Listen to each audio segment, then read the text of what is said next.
test framework. Suppose you have 500 test cases but client asks to run only 40 smoke testers, then you can do with TestNG. यहाँ पर public static void main के अलावा you can directly just import the TestNG libraries and you can directly execute your test. So you don't need to have write this public static void main. It acts as compiler without main method in Java class. Just need method as annotation as @test, and we have to run as testng. It will look like this: @test public void system.out, and then this will run. This will execute. TestNG can run multiple test cases in a single class using annotation @test.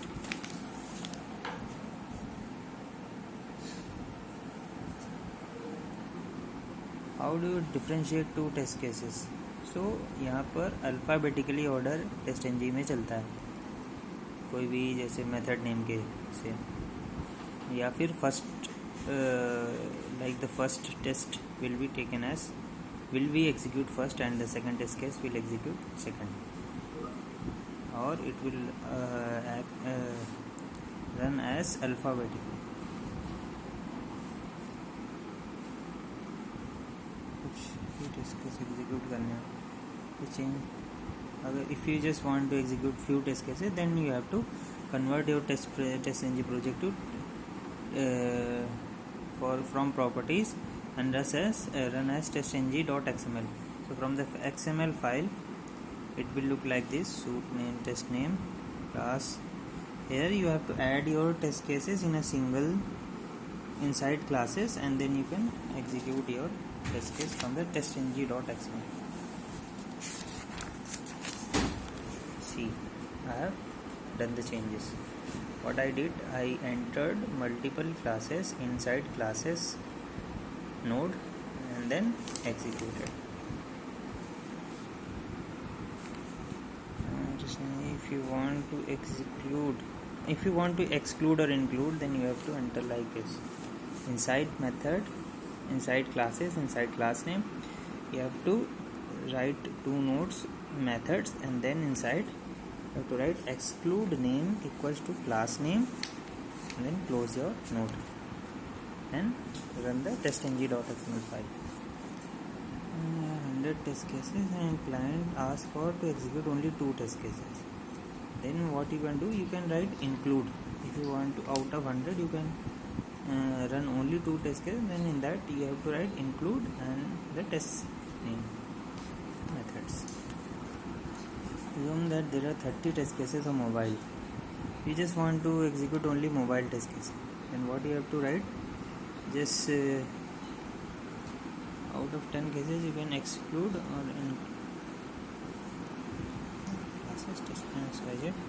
include or exclude name mobile dot star. So only the mobile test case will execute with name mobile. Star लगाने से क्या होगा कि mobile जो main keyword है उस सिर्फ वही मोबाइल के टेस्ट केस रन करेंगे. अब यहाँ पे आ जाते हैं, ये सूट एग्जीक्यूट कर सकते हैं. पैकेज लेवल पे भी हम लोग we can also execute our test cases. Like you have to enter packages and then inside packages you have to write package name equals to test, then you have to execute your testng XML file. And annotations, कौन कौन से annotations होते हैं? Before test, start the server of any prerequisite code. This will run before execution of test case. After test, this will run after all the test cases of particular folder to delete cookies to stop the process. Before suit, high priority.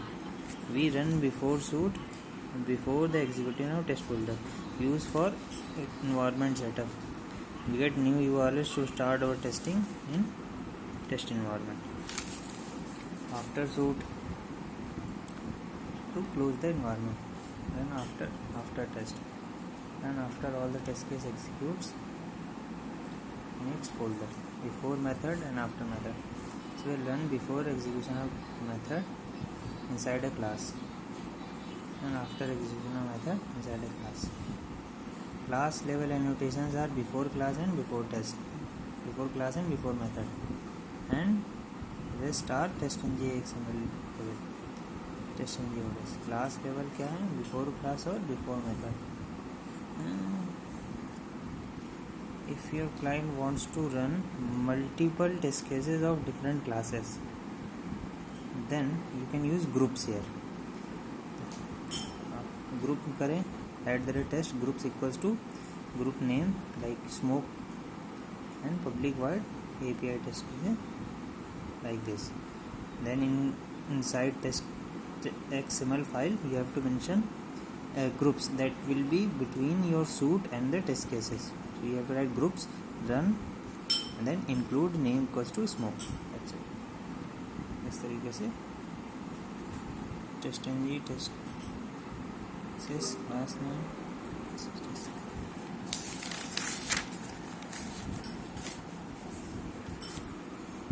तब अलग classes से जाएंगे. Include exclude a group. Test depends on method. So like if there is a test case which depends on the previous test case or any other method, then you have to write test depends on method @this method name. मतलब एक test case तभी execute करना चाहिए जब कोई दूसरा test case चलेगा, तब डिपेंड्स ऑन मेथड का यूज़ करते हैं. डिपेंड्स ऑन मेथड है टेस्ट ए. मल्टीपल टेस्ट केस भी हो सकते हैं, मतलब मल्टीपल मेथड्स भी हो सकते हैं. जैसे 2 टेस्ट केस चलेंगे तभी ये चलेगा, उस तरीके से. Another helper attribute is test equal to enabled, false या true. He will skip this test case from the execution. अगर false होगा, अगर true होगा तो include कर लेगा, ये उसके बाद चल देगा. टेस्ट केस ज़्यादा टाइम लग रहा है तो वहाँ पे टाइम आउट भी लगाते हैं हम लोग 4000. ठीक है. पैरामीटराइजेशन, ये सारे हमारे लिसनर्स होते हैं. पैरामीटराइजेशन और डेटा प्रोवाइडर. पैरामीटराइजेशन में हम parameters name and then keys include name, इस तरीके से. तो यहाँ पे हम कैसे करेंगे? सूट नेम और टेस्ट के बीच में लिखते हैं पैरामीटर नेम इक्वल्स टू ये parameter name value test name. Globally define करो और सारे टेस्ट केस फोल्डर में चल जाएगा. मतलब we can mention it globally और इनसाइड अ टेस्ट केस. फिर इक्वल टू URL, इस तरीके से URL नेम डालना पड़ेगा. URL नेम फिट हो जाएगा.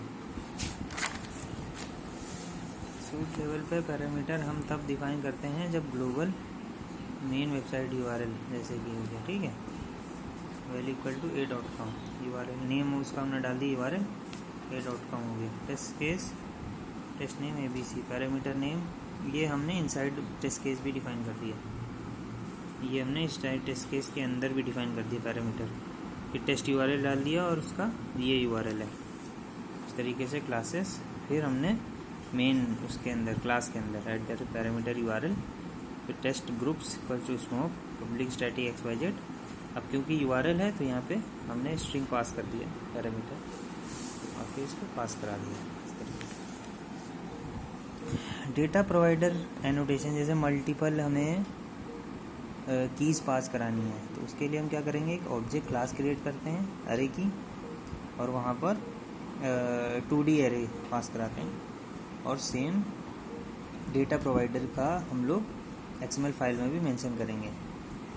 जैसे पैरामीटर्स में क्या करते हैं? तो पैरामीटर में नेम हो गया, वैल्यू डाल दी हमने. मान लो हम टेस्ट केस पास किया है टेस्ट में. Parameter name URL value ABC.com, ये ग्लोबल पैरामीटर पास हुआ. अब उसके बाद in class will pass the URL, ये है.